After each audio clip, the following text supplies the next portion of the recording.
দেখো বন্ধুরা, চিল্লি পনির করব। পনিরের পকোড়াটা আগেই ভেজে নিচ্ছি, ভাজাটাই দেখাচ্ছি আগে।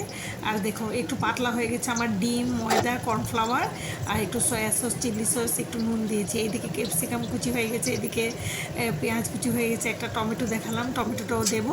তো আগে আমি পকোড়াটা ভাজাটা দেখাচ্ছিলাম। দেখো কি সুন্দর হয়েছে।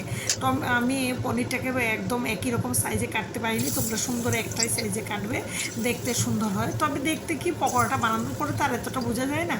দেখো আমার একটু ব্যাটারটা পাতলা হয়ে গেছে, আমি আবার দেওয়ার পরে উপর থেকে একটু ব্যাটারটাকে দিয়ে দিচ্ছি। দেখো দেখাচ্ছি আমার কুচান কেমনভাবে আমি কেটেছি। তো তোমরা একদম সেম একরকমভাবে যদি করো দেখতে ভালো লাগবে। আচ্ছা দেখো আমি একসাথে জড়ো হয়ে যাচ্ছে, কেন কি ব্যাটারটা আমি সেইভাবে করিনি। তো তোমরা একদম ভালো যাতে এক একটা যেমন পকোড়া বানাই যেমনভাবে তুলি সেভাবে যাতে হয় সেভাবে করবে। দেখো আমি ভেজে তুলে নিলাম সবটা। আর এখানে পেঁয়াজটা কাটা হয়ে গেছে, পেঁয়াজ আর ক্যাপসিকাম যে দেখালাম প্রথমেই। এখন রসুন কুচাইনি, রসুনটাকে একটু থেতো করে দিয়ে দিলাম, একটু আদা দিয়ে দিলাম। দেখো তারপরে পেঁয়াজটা দিয়ে দিলাম, ক্যাপসিকাম দিয়ে দিলাম, দেখেছো।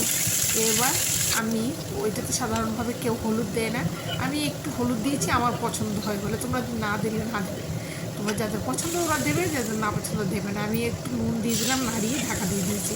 দেখো একটু পরে ঢাকা তুলে আমি একটা টমেটো কুচি করে দিয়ে দিলাম।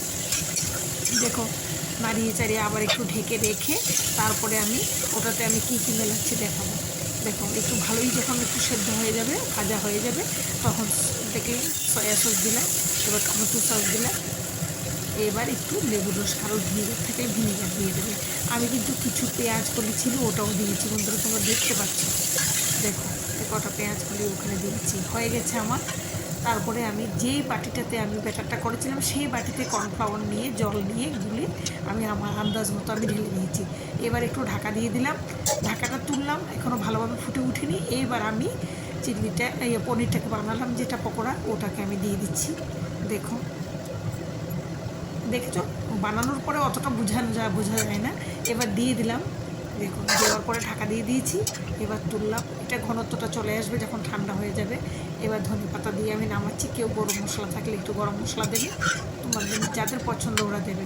হয়ে গেল কিন্তু আমার, এই দেখো একটু ঘন হয়ে আসছে। এবার আগেই ঢাকা দিয়ে দিয়ে আমার সেদ্ধ হয়ে গেছিলো। একটু বাটিতে তুলে তোমাদের দেখাচ্ছি কেমন হয়েছে। খুব সুন্দর হয়েছে, আমার তো ভালো লাগছে।